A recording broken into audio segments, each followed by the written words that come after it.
ከወደ ትግራይ ክልል ርዕሰ መዲና መቀሌ አነጋጋሪ ዜና ተሰምቷል። የደብረ ጽዮን ቀኝ እጅ ፈትለ ወርቅ ገብረ እግዚአብሔር ሞንጆሪኖ የሰረቁትን V8 መኪና አልመልስም በማለታቸው ሳቢያ አንድ ባለስልጣን ታስረዋል እየተባለ ነው። ምንድነው ጉዳዩ? ዝርዝሩን ታደምጣላችሁ ተመልካቾች።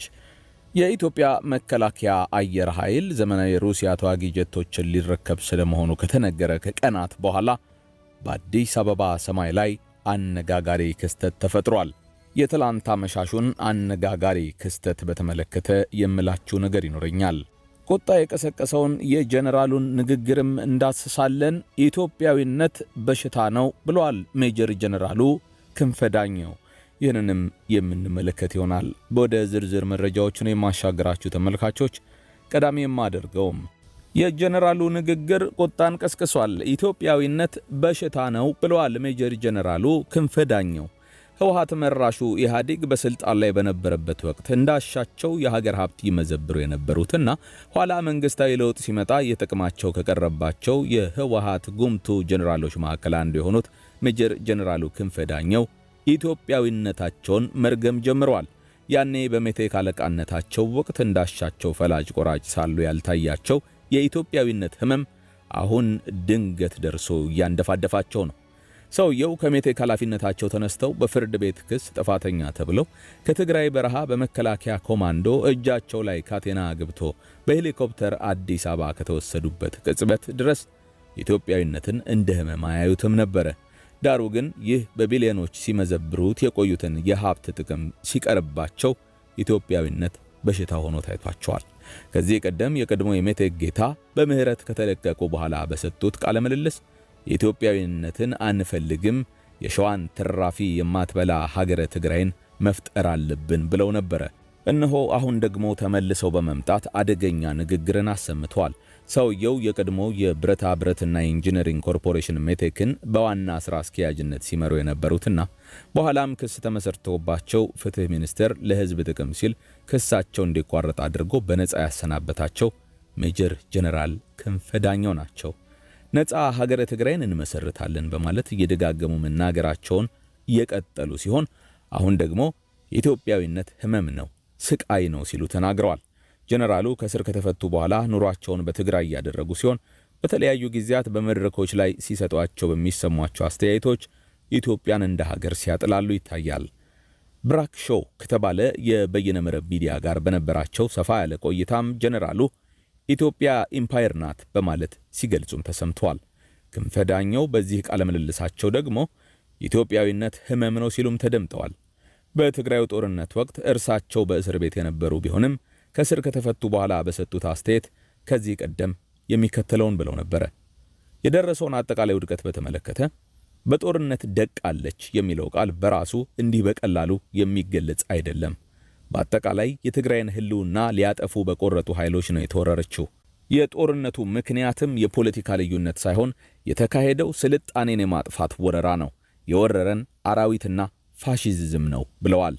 ታዲያ በአሁኑ አወዛጋቢ ቃለ ምልልሳቸው ደግሞ ኢትዮጵያዊነትን በበሽታ የመሰሉት ጀነራሉ ከዚህ በሽታ ለመገላገል የትግራይን ነጻ ሀገርነት ማወጅ እንደሚያስፈልግ ተናግረዋል።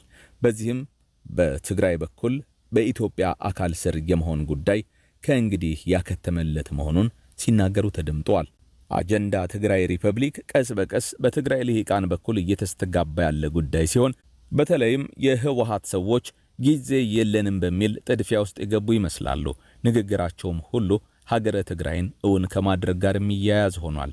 እነመለስ ዜናዊ የተከተሉት የብሔር ፌዴራሊዝም ሀገሪቱን ማትወጣው ጣጣ ውስጥ በመጥመድ ለህወሓት ሰዎች የሀብት ምዝበራ የተመቸቿን ኢትዮጵያን መፍጠር ዓላማው ያደረገ ነው። ይኸው አጀንዳ በአደገኛው አንቀጽ 39 የማስፈራሪያ ሐሳብ ተቀንብቦ እንዲበጅ የተደረገው ህወሓት እስኪበቃው ሀገር ገዝቶ የመሃል ሀገር ፖለቲካው አልመች ካለው ከኢትዮጵያ ተነጥሎ ሀገረ ትግራይን እውን ለማድረግ እንዲያመቸውና የደደቢት በረሃ ፕሮጀክቱን መልሶ እንዲያመጣው እድል ለመፍጠር እንደሆነ አሁን በተጨባጭ የሚታየው ነገር ያመለክታል። በአዲስ አበባ ሰማይ ላይ የታዩት የጦር ጀቶችን ጉዳይ በተመለከተ የተሰማውን ነገር ላጋራችሁ። ትላንት አመሻሹን አነጋጋሪ ክስተትም ሆኖ ነበር። የኢትዮጵያ መከላከያ አየር ኃይል ዘመናዊ የሩሲያ ተዋጊ ጀቶችን ሊረከብ ስለመሆኑ ከተነገረ ከቀናት በኋላ በአዲስ አበባ ሰማይ ላይ አነጋጋሪ ክስተት ተፈጥሯል። የመከላከያ አየር ኃይል በአዲስ አበባ ሰማይ ላይ ከሰዓታት በፊት ምሽቱን ተዋጊ ጀቶች ዝቅ ብለው እንዲበሩ ማድረጉም ተሰምቷል። እነዚህ በአዲስ አበባ ሰማይ ላይ የታዩት የውጊያ ጀቶች መከላከያ ቅርብ ጊዜ ከሩሲያ የገዛቸው ስለመሆናቸውም ታውቋል። አየር ኃይል ባለፈው ዓመት በተመሳሳይ ወቅት ሩሲያ ሰራሽ የውጊያ ጀቶችን ወደ ሀገር ቤት ያስገባ ሲሆን ዘንድሮም እንደዚሁ በተመሳሳይ አዳዲስና ዘመናዊ የውጊያ ጀቶችን ለመረከብ እየተጠባበቀ ስለመሆኑ ትላንቱን ነግረናችሁ ነበር። የሩሲያ ዜና አገልግሎት ስፑትኒክ ኢትዮጵያ በቅርቡ ከሩሲያ የአምስተኛ ትውልድ ሱ-30 MKI ተዋጊ ጀቶችን ልትረከብ እንደምትችል ዘግቦም ነበር። የኢትዮጵያ አየር ኃይል በአሁኑ ሰዓት 130 የውጊያ ጀቶችና ሄሊኮፕተሮች እንዳሉትም ዘገባው ማመላከቱን ጠቅሰን አጋርተናችሁ ነበር። ተመልካቾች ከወደ ትግራይ ክልል ርዕሰ መዲና መቀሌ አነጋጋሪ ዜና ተሰምቷል። የደብረ ጽዮን ቀኝ እጅ ፈትለ ወርቅ ገብረ እግዚአብሔር ሞንጆሪኖ የሰረቁትን ቪኤት መኪና አልመልስም በማለታቸው ሳቢያ አንድ ባለስልጣን ታስረዋል መባሉን ሰማን። ነገሩ እንዲህ ነው። በትግራይ በጦርነት ወቅት ማዕከላዊ እዝ ሴንትራል ኮማንድ የሚል አደረጃጀት ተፈጥሮ ለህዝብ ግልጋሎት በህዝብ ሀብት የተገዙ ተሽከርካሪዎች የክልሉ መንግስት ተሽከርካሪዎች ለጦርነት ዓላማ ይውሉ ዘንድ በመሰብሰብ ይመደብ ነበረ። ከተለያዩ የመንግስት ተቋማት መኪኖችን በመሰብሰብ ጥያቄ ላቀረቡና ለተወሰነላቸው አካላት መኪኖችን የመመደብ ኃላፊነት የተሰጠው የክልሉ ትራንስፖርት ቢሮም ነበረ። በዚህ አግባብ የክልሉ ትራንስፖርት ቢሮ ከክልሉ መንገዶች ባለስልጣን ቢሮ 5 ተሽከርካሪዎችን ተቀብሎ ለህወሓት ጽሕፈት ቤት ያስተላለፈ ሲሆን የህወሓት ጽሕፈት ቤት ደግሞ መኪኖችን ሲመደብ አንዱን ለፈትለ ወርቅ ገብረ እግዚአብሔር ሞንጆሪኖ ይሰጣል። ታዲያ ጦርነቱ በፕሪቶሪያው ሰላም ስምምነት መጠናቀቁን ተከትሎ በጊዜ አስተዳደሩ የተቋቋመው ትራንስፖርት ቢሮ በሴንትራል ኮማንድ ትዕዛዝ ለጦርነቱ የሰጠናቸው ተሽከርካሪዎች ይመለሱልን የሚል ጥያቄ ያቀርባሉ። ከነዚህ ውስጥ አንደኛው የክልሉ መንገዶች ባለስልጣን ቢሮ ነው። በአቶ ታደለ መንግስቱ የሚመራው የጊዜ አስተዳደሩ ትራንስፖርት ቢሮ ከመንገዶች ቢሮ የወሰዳቸውን 5 መኪኖች እንዲመለሱለት ባደረገው እልህ አስጨራሽ ጥረት 4ቱን ተሽከርካሪዎች ከህወሓት ጽሕፈት ቤት አስመልሶ ሲያስረክብ አንደኛውና ቀሪው በፈትለ ወርቅ ገብረ እግዚአብሔር እጅ ያለውን ተሽከርካሪ ግን ማስመለስ አልቻለም። ፈትለ ወርቅ ሲጠየቁ እኔ ነኝ ያለ መኪናዬን ይንካ አሳየዋለሁ አላወቁኝም ማለት ነው አሉ። በመሃል ለጦርነት ብሎ የወሰደውን ተሽከርካሪ የትራንስፖርት ቢሮ ሊመልስልኝ አልቻለምና ሕግ ይፍረደኝ ሲል የመንገዶች ቢሮ ክስ መሰረተ። ፍርድ ቤቱ ግራቀኙን ሲመለከት ቆይቶ ተሽከርካሪው ለአመልካች እንዲመለስም ወሰነ። አሁንም ፈትለ ወርቅ ገብረ እግዚአብሔር ሞንጆሪኖ ይህችን መኪና የነካ እኔን አያድርገኝ አሉ። ትራፊክ ፖሊስ መኪናዋን ሊያስመልስ ቢሄድም ወደ ኋላ ዞራችሁ ሳትመለከቱ ወደ መጣችሁበት ተመለሱ ተባሉ።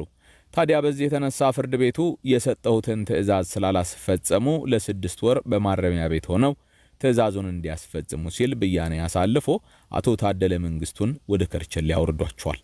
በዚህም በትግራይ ጊዜ አስተዳደር ብቸኛ የተቃዋሚ ባይቶና ፖለቲካ ፓርቲ የካቢኔ አባል የሆኑት አቶ ታደለ መንግስቱ በፖሊስ ቁጥጥር ስር ውለው በእስር ወደ ፍርድ ቤት እንዲቀርቡ መደረጋቸው አነጋጋሪ ሆኖ ውሏል።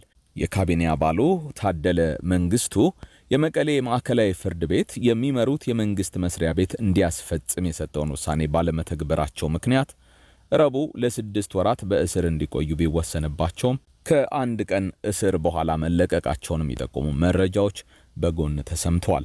ለዚህ ምክንያት የሆነው ደግሞ ወደ ባለቤቷ እንድትመለስ ጥያቄ የቀረበባት ቪኤት መኪና ሚያዝያ 15 2017 ዓ.ም ከሰዓት በኋላ በሸኝ ደብዳቤ በኤግዚቢትነት ወደ ፖሊስ እጅ በመግባቷ ነው ተብሏል። ከትግራይ ትራንስፖርት ቢሮ የተገኘው መረጃ እንደሚያመላክተው በጦርነቱ ምክንያት ከመንግስታዊና ግለሰቦች ተወስደው በማይመለከታቸው አካላት የነበሩት ከ2800 በላይ ተሽከርካሪዎች ወደ ባለቤቶቹ ተመልሰዋል። ይህን ተከትሎም በመጨረሻ ሞንጆሪኖ እጅ በመስጠታቸውና ቪኤት መኪናው በፖሊስ እጅ በመግባቱ ባለስልጣኑ ከእስር ተለቀዋል መባሉ ነው የተሰማው። ወይዘሮ ፈትለ ወርቅ ገብረ እግዚአብሔር ይህንን ሰሞን በማህበራዊ ሚዲያ መነጋገሪያ በሆኑ ጉዳዮች በተደጋጋሚ እየተከሰቱ ነው። ከቪኤት ተሽከርካሪው ውዝግብ አስቀድሞ በአዲስ አበባ የፈትለ ወርቅ ሞንጆሪኖ ባለቤት ወይም የትዳር አጋር እንደሆነ የተነገረለት ግለሰብ በተለያዩ ወንጀሎች በመንግስት ሲፈለግ የነበረ እንደሆነም የተገለጸ ጭምር ነው። በህገ ወጥ ማዕድን ንግድ ላይ ተሳትፏል። እንደዚሁም የህገ ወጥ ጦር መሳሪያን ሲነግድም ነበር፣ በበላይነትም ሲመራ ነበር የተባለው የእሳቸው ባለቤት እንደሆነ የተነገረ ኃይለ ሊባኖስ ወልደ ሚካኤል በቦሌ አየር ማረፊያ በቁጥጥር ስር መዋሉን መዘገባችን የሚታወስ ነው። ከወደ ጎረቤት ሀገር ሰበር ዜና ተሰምቷል። አንድ ሚኒስትር ስልጣን ሊለቁ እንደሆነ እንደዚሁም የሀገሪቱ ጠቅላይ ሚኒስትርም ያልተጠበቀ ሹምሽር ሊያደርጉ እንደሆነ ጭምር እየተነገረ ይገኛል። በመጨረሻም ጠቅላይ ሚኒስትሩ ለአዲስ ሹመት እየተሰናዱ ነው የተባለው አገረ ሶማሊያ ነው ነገሩ ይሆናል ተብሎ የሚጠበቀው። በዚህም የመከላከያ ሚኒስትሩን ከኃላፊነት እንደሚያነሱም ጭምር እየተነገረ ነው። በዚህ የጠቅላዩ ሹምሽር የውጭ ጉዳይ ሚኒስትሩ አዲሱ የመከላከያ ሚኒስትር ሆነው በአዲስ ኃላፊነት ይመጣሉ ተብሎ እየተጠበቀ ሲሆን ከመከላከያ ሚኒስትሩም በተጨማሪ የብሔራዊ ደህንነት ቢሮ ኃላፊውም ከስልጣን እንደሚነሱ በጭምጭምታ ደረጃ እየተሰማ ነው። የሶማሊያ ፌዴራል መንግስት በዚህ ሳምንት የካቢኔ ሹምሽር ለማድረግ በዝግጅት ላይ ሲሆን የሀገሬው ጠቅላይ ሚኒስትር ሐምዛ አብዲ ባሬ የውጭ ጉዳይ ሚኒስትሩን አህመድ ሙአሊም ፍቅን በመከላከያ ሚኒስትርነት ይሾማሉ ተብሎም ይጠበቃል። በአንድ ወር ጊዜ ውስጥ ሁለተኛው የመከላከያ ሚኒስትር ለውጥ የሆነው ይህ ሹመት አልሸባብ ጥቃቱን እያጠናከረ በመምጣቱ የጸጥታ ሁኔታ እያሽቆለቆለ መምጣቱን ተከትሎ የሚካሄድ ሹምሽር ነውም ተብሏል። ይህም እርምጃ ከሳምንት በፊት የሶማሊያን የመከላከያ ሚኒስትርነት ቦታ ተረክበው የነበሩትን አብዱል ቃድር መሐመድ ኑርን ተክተው የነበሩትን ጅብሪል አብድራሽድን ከስልጣን የሚያሰናብት ይሆናል ተብሏል። ይህ ለውጥ በአንድ ወር ውስጥ ብቻ ለሁለተኛ ጊዜ የተደረገ በመሆኑ የታጣቂ ቡድኑን የስጋት መጠን ያመላከተ እንደሆነም ተገልጿል። በዚህ ለውጥ ሙአሊም ፍቂ ጅብሪል አብድራሽድን የሚተኩ ሲሆን ተሰናባቸው ሚኒስትር ለረጅም ዓመታት በመከላከያ ሚኒስትርነት ሲያገለግሉ የነበሩትን አብዱል ቃድር መሐመድ ኑርን ተክተው መስራት ከጀመሩ ገና ሳምንታት ብቻ እንደሆናቸው ሶማሊ ጋርዲያን የወሬ ምንጭ ዘግቧል። ይህ በዚህ እንዳለ ጠቅላይ ሚኒስትሩ የሀገሪቱን የብሔራዊ መረጃና ደህንነት ኤጀንሲ ኃላፊ የሆኑትን አብዱላሂ መሐመድ ሳምባ ቦሎሽን ከኃላፊነት እንደሚያሰናብቱ እየተነገረም ነው። ተንታኞች በቁልፍ የጸጥታና የመከላከያ ቦታዎች ላይ ያለው የስልጣን ሹምሽር የሀገሪቱን የደህንነት ተቋማት አቅም ይበልጥ ሊያዳክም ይችላል እያሉ ነው። በእንቅርት ላይ ጆሮ ደግፍ እንዲሉ ከስልጣን ከተሰናበቱ በኋላ በቅርቡ የተመለሱት የሶማሊያ ብሔራዊ ጦር መከላከያ ሰራዊት አዛዥ ጀነራል አድዋ ዩሱፍ ራጌ የሥራ መልቀቂያ ደብዳቤ ለሀገሪቱ ፕሬዝዳንት ሐሰን ሼህ መሐመድ መጻፋቸውም ተሰምቷል። የሶማሊያ ብሔራዊ ጦር ከአልሸባብ ታጣቂዎች ጋር በሚደረገው ውጊያ ከባድ የሚባል ዋጋን እየከፈለ ባለበት በዚህ ወቅት የመከላከያ ሰራዊት ጠቅላይ አዛዡ ከኃላፊነት ለመልቀቅ ያላቸው ፍላጎት ለፕሬዝዳንት ሐሰን በደብዳቤ መገለጹ በርካቶችን አነጋግሯል። ፕሬዝዳንት መሐመድ በአልሸባብ ላይ የሚደረገውን ዘመቻ ለማጠናከር ከፍተኛ ወታደራዊ አመራሮችን በአዲስ መልክ ያዋቅራሉ ተብሎም ነው እየተጠበቀ ያለው።